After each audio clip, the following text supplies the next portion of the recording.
Namah Shivaya, buenos días.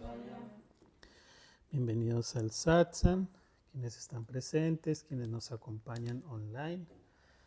Esta mañana vamos a compartir enseñanzas de la Bhagavad Gita.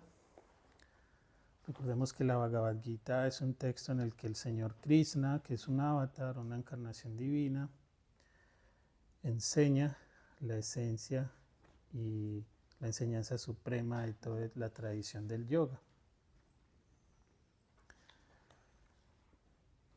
Específicamente, esta mañana vamos a ocuparnos del capítulo 16, que titula El yoga de la distinción entre lo divino y lo demoníaco. Es un capítulo muy importante y muy lindo porque busca hacernos conscientes de cómo el yoga tiene como fundamento la práctica de la ética. Muchos de nosotros relacionamos el yoga con posturas sobre una colchoneta. Por otro lado, también lo relacionamos con la meditación. Pero, como digo en varias ocasiones, ser un yogi es ser una buena persona.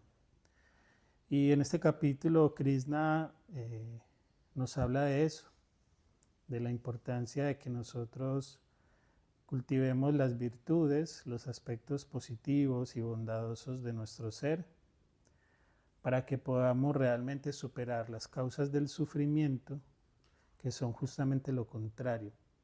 Las causas del sufrimiento son esas actitudes negativas, el egoísmo, la avaricia, la codicia y todos esos aspectos que nos llevan a crear lo que nosotros llamamos el samsara, que es esa rueda de sufrimiento de la cual muchas veces no podemos salir, que nos llena de mucha confusión, que llena de mucho caos, también a la sociedad, al mundo, en guerras, en mucho sufrimiento. Y todo eso parte de que tenemos unas faltas en la práctica de la ética. La ética siempre será ser bondadoso conmigo mismo y con los demás, y a partir de allí el mundo entero podrá, digamos, vivir en armonía. Y de alguna manera en los capítulos anteriores, Krishna ha enfatizado mucho en cuáles como las cualidades de un ser sabio. Por ejemplo, por allá, si no estoy mal, en el capítulo 2, y si no, pues en uno de los primeros capítulos, Arjuna le pregunta a Krishna cómo es un ser de sabiduría estable, o sea, cómo es un sabio, cómo habla, cómo camina, le dice. Y Krishna le responde, básicamente le da una enseñanza sobre la ecuanimidad. Le dice que es un ser que no se perturba ante los pares de opuestos, que no se ve atraído por el placer, que no se deja superar por el dolor, para quien un puñado de tierra, una piedra y un lingote de oro son lo mismo, ¿cierto? Es un ser que tiene su mente en equilibrio y dice Krishna, ve lo mismo en todas partes, es decir, ve la divinidad en todo. Y es un ser que obviamente al ver la divinidad en todo está establecido en su paz interior. Y en este capítulo 16 nos enfatiza más que todo en el aspecto, por decirlo así, en las desventajas de que mantengamos en nuestra personalidad, en nuestra actitud, en nuestra forma de ser, actitudes negativas. En eso es en lo que más se enfatiza en este capítulo 16. No porque quiera ser pesimista, sino porque ya en el resto de los capítulos ha venido exaltando mucho la cualidad del sabio. Y ahora quiere enfatizar un poco en la cualidad del, ellos lo llaman del ignorante, pero quiere decir simplemente de aquel que está sumido en la confusión y en el egoísmo. El primer verso, lo voy a leer en sánscrito para que recordemos que estas escrituras pues vienen de la antigüedad de la India, en un idioma que llaman Devangari o sánscrito y que se canta. Y dice así: Sri Bhagavan Uvacha Abhyam Sattva Samusudir Jnana Yoga Vyavastitihi Dhanam Dhammascha Janyascha Swadhyayastapasarjabam. Esto traduce. El Señor bendito, o Krishna, dijo: impavidez, pureza de corazón, firmeza en el conocimiento y en el yoga, control de los sentidos, estudio de las escrituras, franqueza,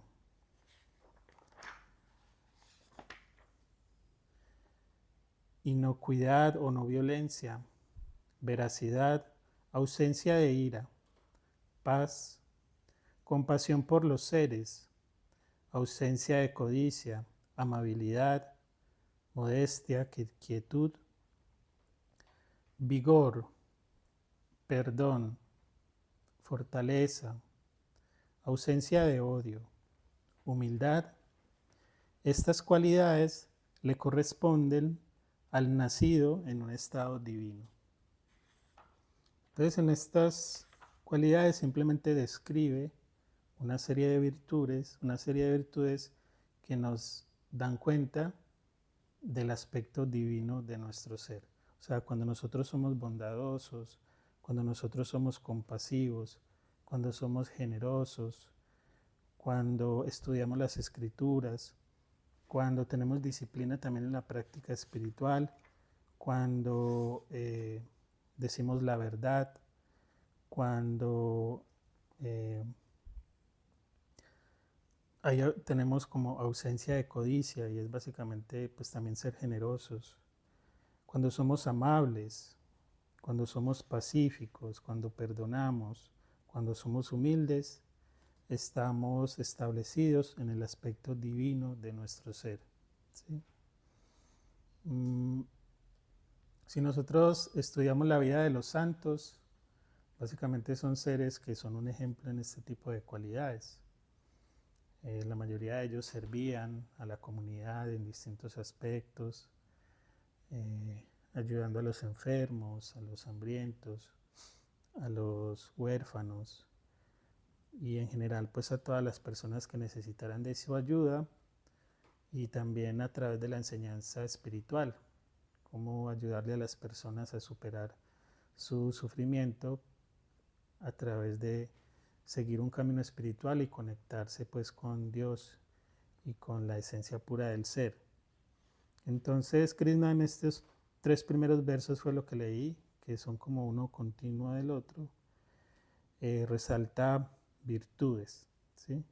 Y básicamente para recordarnos de que ese es parte del proceso espiritual, de que no basta con yo hacer yoga, sentarme a meditar, sino que tengo que cultivar la bondad. Y ya luego va a resaltar unos aspectos negativos que llama demoníacos. Cuando hablamos de demoníacos, simplemente se refiere a que generan sufrimiento. Y cuando hablamos de divinos, significa que generan felicidad y paz. Entonces dice Krishna en el verso 4: la hipocresía, la arrogancia, la vanidad y la ira, así como la aspereza y la ignorancia, son características del nacido en un estado demoníaco, ¿cierto? La pregunta es, ¿en qué punto de estas virtudes y en qué punto como de estos aspectos negativos nos encontramos nosotros? Uno podría creer que uno tiene todos los aspectos positivos, ¿no?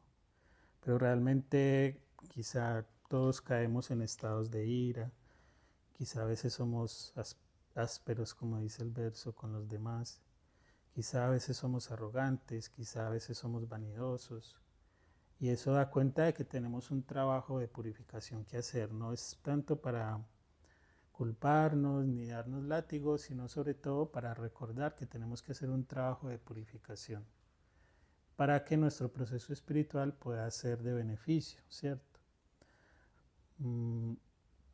Si tapamos esto o queremos negarlo o ignorarlo, realmente ese proceso espiritual se va a ver afectado y vamos a tener muchas dificultades. Entonces el primer paso sobre todo es reconocer en qué punto estamos. Y si identifico algún aspecto que necesito trabajar, empiezo por uno solo, como por poquito, ¿cierto? Identifico alguno que sea quizá el que más me esté afectando en este momento, digamos la rabia, la ira, y entonces empiezo a hacer un autoanálisis. Yogananda recomienda mucho la práctica del autoanálisis, de hacer una revisión durante el día y sobre todo por la noche, ya cuando viví pues distintas experiencias del día, identificar en qué momentos del día me enojé, cuál fue la situación y qué voy a hacer para transformarlo.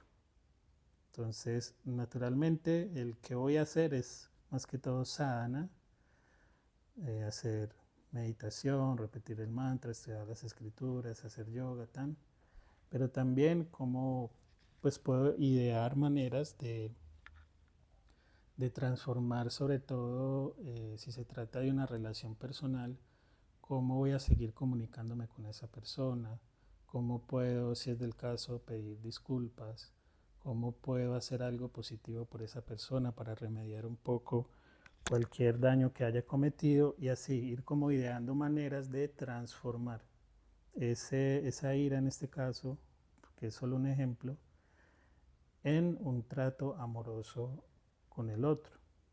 Y así, cualquier aspecto negativo que quiera transformar, tengo que identificar muy bien qué situaciones me están generando llegar a ese estado y cómo puedo transformarlas tanto internamente, que ese es el aspecto de la sadhana, y externamente en cómo me sigo relacionando con el otro. Entonces una vez Krishna mencionó tanto las cualidades divinas y las demoníacas, dice en el siguiente verso, que es como muy importante resaltar esto, y dice: la naturaleza divina, o sea, las cualidades positivas, las virtudes, la naturaleza divina está destinada a la liberación, ¿cierto? Y a la felicidad. Mientras que la demoníaca está destinada a la esclavitud y al sufrimiento. Y le dice Krishna a Arjuna: no te aflijas, tú has nacido con propiedades divinas, ¿cierto? Y esto es muy lindo porque independientemente de cuál sea el estado o el punto, como les digo yo, en el que nos encontremos en este juego, por decirlo así, de virtudes, de vicios, cuando Krishna le dice a Arjuna: no te aflicas porque tú has nacido con propiedades divinas, lo que quiere decir es que en esencia siempre seremos divinos, incluso cuando tengamos cualidades negativas muy marcadas. En esencia nuestra alma es pura, en esencia nuestra alma no es ni arrogante, ni vanidosa, ni iracunda. Esos son aspectos de nuestra mente que tenemos que transformar, pero en esencia nuestra alma es pura. Entonces es simplemente hacer el trabajo de transformarlas y de a poco esa esencia pura, esa esencia divina irá aflorando, irá floreciendo de nuevo, irá volviendo como a ver la luz, por decirlo así, y a salirnos de esos estados como de oscuridad y de confusión. Y de hecho, Sivananda por ahí dice que si uno se esfuerza, lo logra fácilmente, porque esa es tu esencia, ¿cierto? No tienes como que forzar nada, sino simplemente despejar el camino para que de nuevo florezca esa divinidad. Y continúa diciendo Krishna: en este mundo hay dos clases de seres, los divinos y los demoníacos.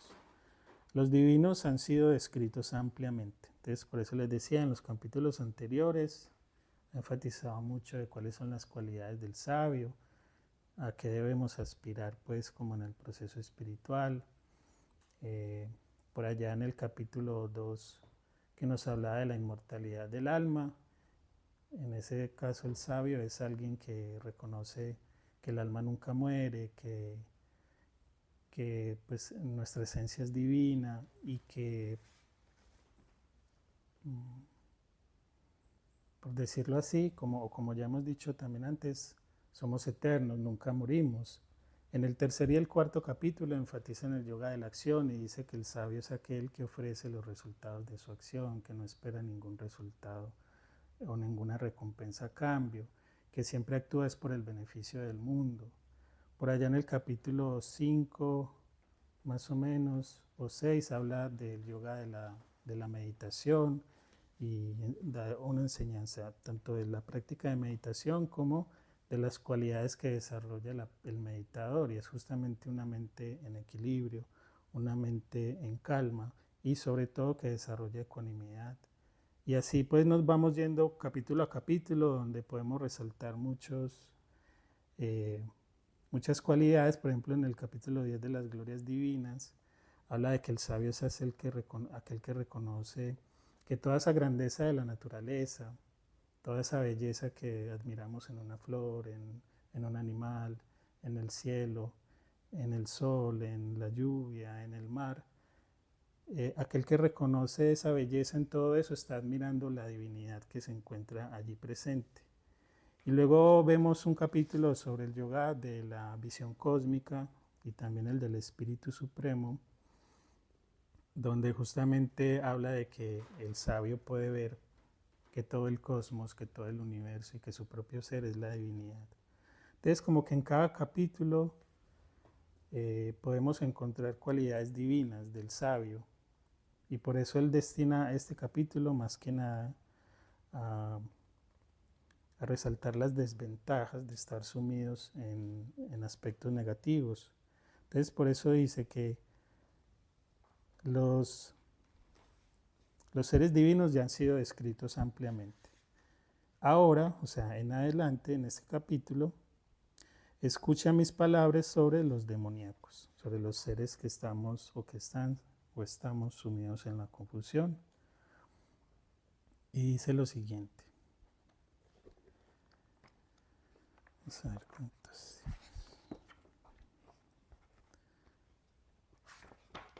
Dice, los seres demoníacos, los seres que están sumidos en la confusión, no saben qué hacer ni de qué abstenerse. En ellos no hay pureza, no hay conducta correcta ni verdad. ¿Sí? Entonces lo primero que nos dice es que una persona que está sumida en la confusión, que ellos dicen es demoníaco, o sea, está sufriendo demasiado por la confusión y está generando sufrimiento a otros, es un ser que no sabe ni qué hacer ni de qué abstenerse. Es decir, es una persona que no sabe distinguir entre lo correcto y lo incorrecto. ¿Sí?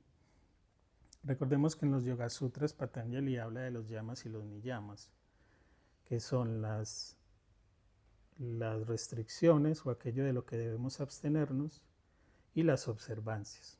Eso es a lo que se refiere, lo que se debe hacer y lo que no se debe hacer. Entre las restricciones, aquello que no debemos hacer es no violencia, ¿cierto? No violentar, no mentir y evitar, y evitar, sí, el descontrol de mis sentidos, lo mismo no robar, no codiciar. Y en las observancias habla de la pureza, de la limpieza, de la disciplina, del estudio de escrituras. Pero obviamente cuando habla de no violencia, habla a su vez cuando dice que no debemos violentar, significa que debemos entonces ser amorosos, compasivos, amables. Cuando dice que no debemos mentir, significa que debemos ser veraces, honestos y demás. Entonces, una persona sumida en la confusión, que me gusta más decirlo así, en vez de decir demoníacos, es una persona que no sabe distinguir entre qué es lo correcto, qué es lo incorrecto. Entonces le da lo mismo si violenta o no, le da lo mismo si dice mentiras o no. Mm, Y luego expresa Krishna, este tipo de personas no tienen un fundamento moral. Dicen que este universo carece de verdad, que la satisfacción procede del, como que la satisfacción en la vida procede de la satisfacción a su vez de todos los deseos y que no hay nada más, ¿cierto? Recordemos que para los yogis o para las prácticas espirituales, la felicidad es más un estado interno que yo puedo generar a través de las distintas prácticas del yoga o de los caminos espirituales, como el servicio desinteresado, como la devoción, como el yoga y la meditación, como el estudio de escrituras, y no es una felicidad que dependa de la satisfacción de los deseos con el mundo externo, del consumismo, de obtener cosas, de buscar experiencias ahí fuera. Los yogis saben que su felicidad no depende de eso. Pero una persona que no lo ve de esta manera, cree que su felicidad depende de satisfacer todos los deseos que llamamos mundanos, o sea, que dependen del mundo, que dependen de los objetos. Y dicen que no hay nada más. Manteniendo esta opinión, estas almas, dice Krishna, de acciones violentas vienen como enemigos del mundo para destruirlo. ¿Sí? Si nos ponemos a analizar qué personajes en el mundo están detrás de las guerras, detrás de la explotación de la naturaleza, detrás de tanta corrupción y tanto sufrimiento que se genera masivamente, son justamente personas que les falta veracidad, les falta no violencia, les falta control también de sus sentidos y son personas que tienen la convicción de que su, digamos, su propósito, el cumplimiento de sus propósitos está en, por decirlo así, ejercer poder, generar riqueza y en definitiva generar como placer a cualquier costo, incluso a costa del sufrimiento de otros. Entonces, por eso dice Krishna que son seres de acciones violentas que vienen al mundo como enemigos para destruirlo, ¿cierto? Pero a su vez son personas que están sumidas en una confusión pues interna muy grande. Yo tengo una pregunta.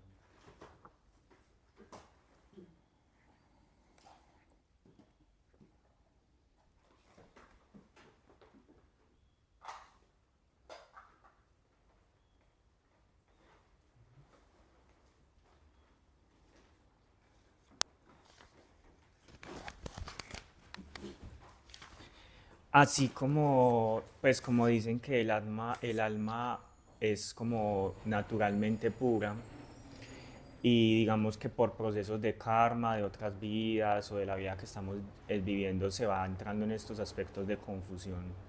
Pero me gustaría saber si hay almas que son naturalmente malvadas.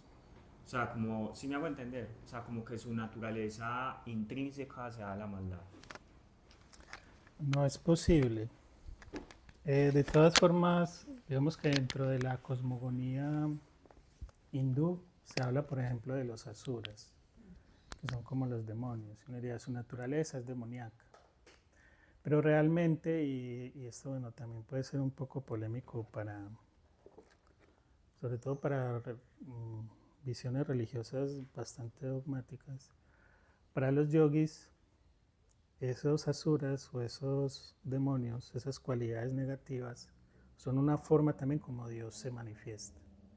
Pero se manifiesta con un propósito y es que los seres encarnados tengan como un proceso de experiencias kármicas que los lleven a la evolución espiritual. Por ejemplo, Shivananda en sus enseñanzas, él dice, la guerra está para glorificar la paz. La bondad, la maldad está para glorificar la bondad. Digámoslo así, la mentira está para glorificar la veracidad. Es decir, esos contrastes tienen que existir para nosotros poder ver lo positivo. Porque el blanco solamente existe frente al negro, ¿cierto? El día frente a la noche. Si no, nosotros no podemos distinguir lo uno de lo otro, si no hay contraste. Pero para la cosmogonía del yoga o del hinduismo, todo eso son manifestaciones divinas todas. Y en esencia, si bien esas experiencias negativas que se producen a través de lo que nosotros llamamos asuras o demonios, que simplemente para los yogis son aspectos negativos de nuestra mente, finalmente al final de todo este proceso espiritual se reconocen en la esencia pura del Atman, que siempre es luminosa, que siempre es divina y que siempre es bondadosa. Y también hay que reconocer, que lo acabo de mencionar, que son aspectos de nuestra mente. ¿Sí? Tanto los positivos como los negativos, o sea, cuando nosotros describimos todas estas cualidades, estamos en el mundo mental, ¿cierto? Cuando, por ejemplo, describimos la veracidad, la paz, la compasión, pero luego cuando mencionamos la hipocresía, la arrogancia, la vanidad, todos esos son cualidades de la mente, ¿cierto? Porque recordemos que el Atman, o la esencia pura del ser, está más allá de esas dualidades, está más allá de la bondad, de la maldad. Entonces, cuando en este momento Krishna sobre todo está hablando es de los aspectos positivos y negativos de la mente.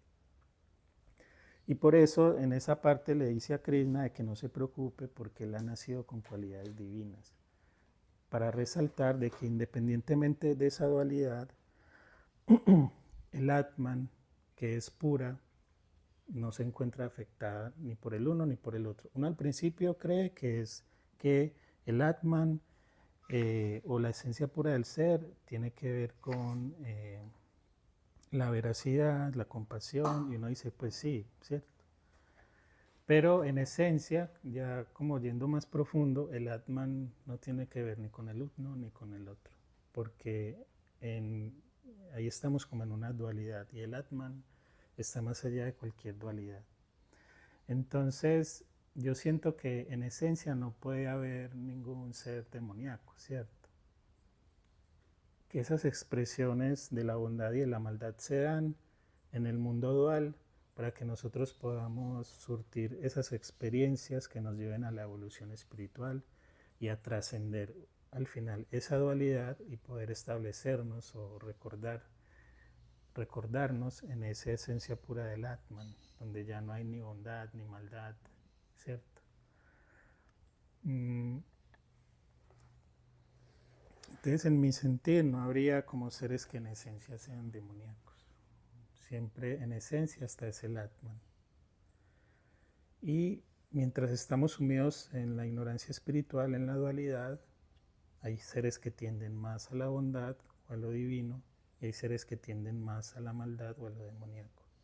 Pero cuando trascendemos esa dualidad, en esencia somos un mismo Atman que no está afectado por ninguna de esas cualidades.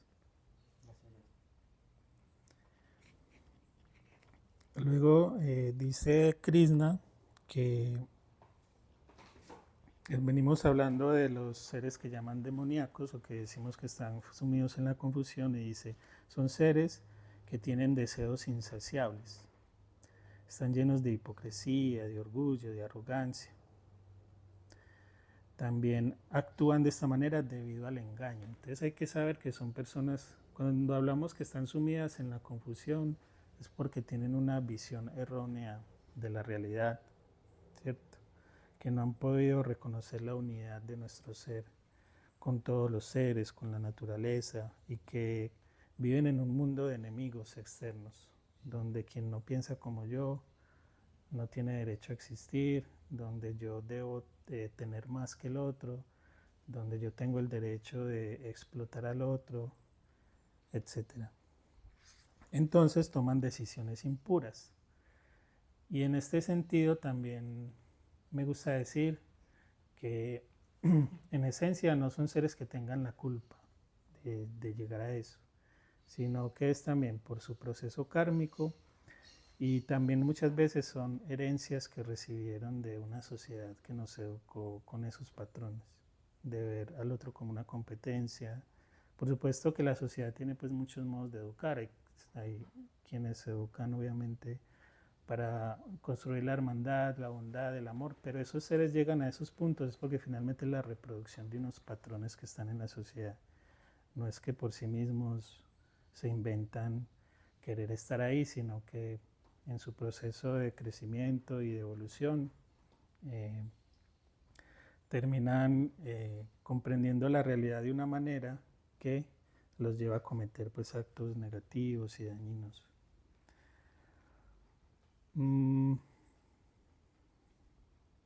Atados por 100 cuerdas, como de apegos, entregados al deseo y a la ira, se esfuerzan por acumular riqueza, por medios ilegítimos, ¿cierto? Para gozar sensorialmente. Entonces dice, ¿cómo se expresan esas personas? Hoy he ganado esto, voy a conseguir esto que deseo, esto es mío, esta riqueza también en el futuro será mía, he matado a mis enemigos, mataré a otros, soy perfecto, poderoso, soy rico. ¿Quién hay que sea como yo? ¿Cierto? Disfrutaré de este modo. Y dice Krishna, están engañados por la ignorancia, aturdidos por múltiples fantasías, están sumidos en la trampa del engaño, adictos a la lujuria, caen en un infierno horrible. ¿Sí? Entonces también es importante resaltar algo, sobre todo cuando dice caen en un infierno horrible, que a pesar de que aparentemente a través de medios ilegítimos, como dice Krishna, cuando dice ilegítimos es que causan daño al mundo, a pesar de que ellos crean que a través de esos medios están consiguiendo sus propósitos, en el fondo están sumidos en un infierno horrible, porque viven en un mundo de enemigos externos, de luchas, de peleas, y pueden tener muchísimo dinero, pero siempre viven en un estado como de lucha o de conflicto con los demás y con ellos mismos. Entonces realmente no son seres felices, aunque se muestren como poderosos y aunque se muestren como que están haciendo lo que ellos quieren y que están cumpliendo como con sus propósitos. En el fondo realmente no son seres que viven en paz ni que puedan realmente ser felices. Y continúa, digamos que no es que Krishna quiera ser pesimista, o sea, la verdad lo que quiere demostrarnos es las desventajas de estar en estos estados, continúa diciendo, son vanidosos, testarudos, orgullosos, realizan falsos sacrificios en contra de lo ordenado por las escrituras sagradas, se entregan al egoísmo, al poder, a la ira. Dice, me odian, o sea, odian a Dios en sus propios cuerpos y en los de los demás. ¿Sí? Y justamente esa maldad que a veces algunos seres tienen es porque realmente no han visto a Dios. Cuando yo veo a Dios en mi ser, cuando yo veo a Dios en el otro, no tiene por qué surgir maldad, sino todo lo contrario, el deseo de ayudar, de servir. Estos crueles odiadores, a estos malvados, los arrojo en matrices demoníacas. ¿Sí? Estos seres malvados simplemente quiere decir están sumidos en el sufrimiento.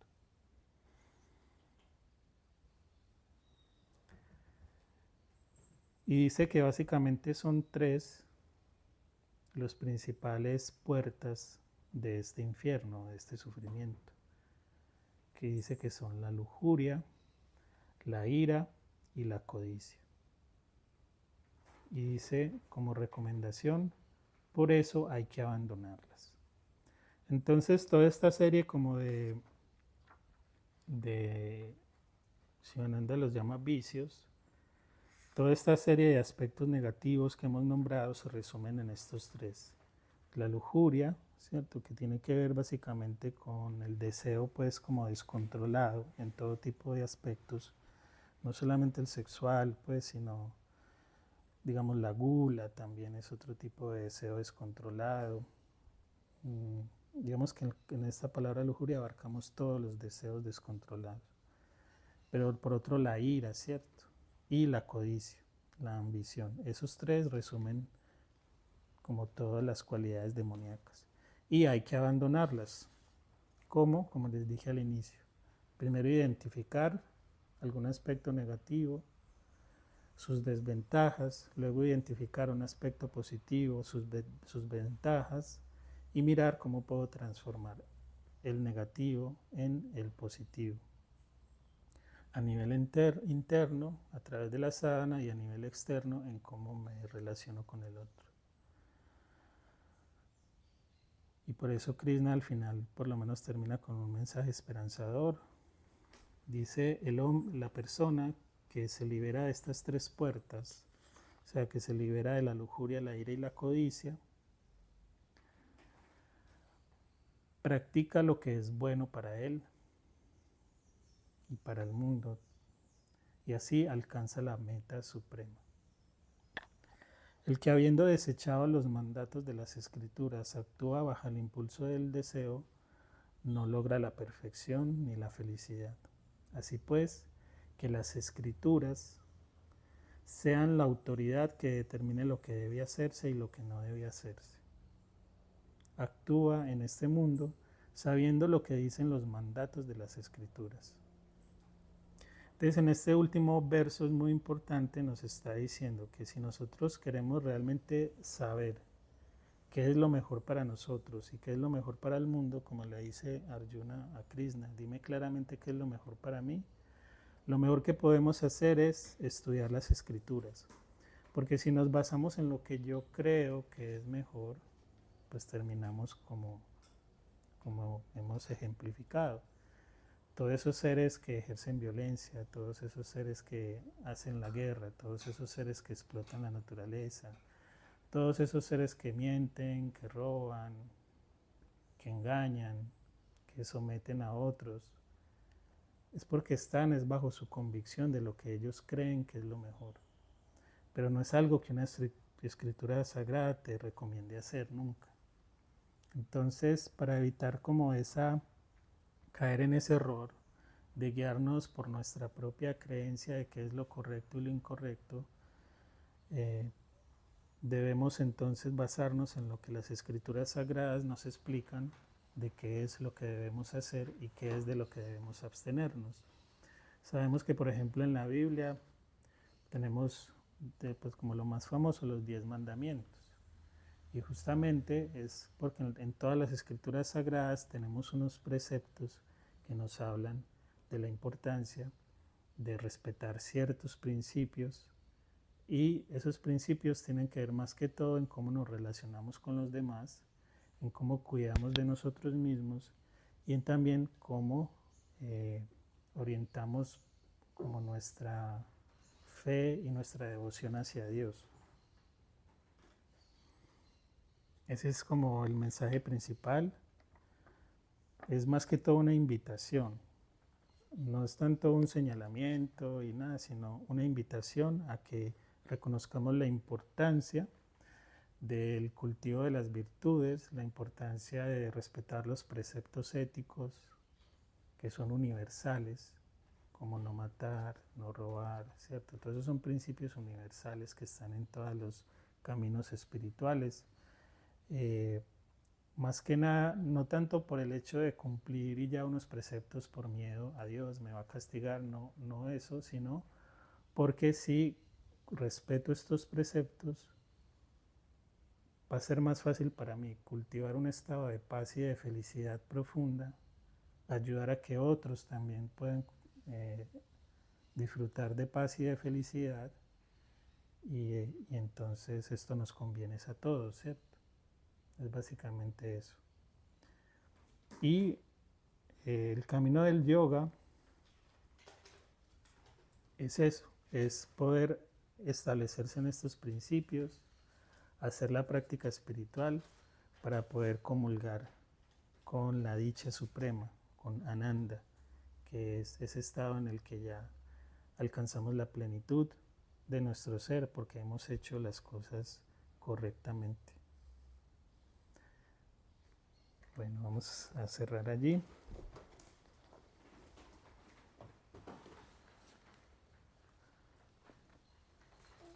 Vamos a cantar el mantra final con la intención de que este conocimiento podamos interiorizarlo para reconocer desde las enseñanzas espirituales qué es lo correcto, qué es lo incorrecto, qué es aquello que debo hacer, qué es aquello de lo que debo abstenerme para poder cultivar paz y felicidad en mi interior y ayudar a que todos los seres también puedan estar en paz y ser felices.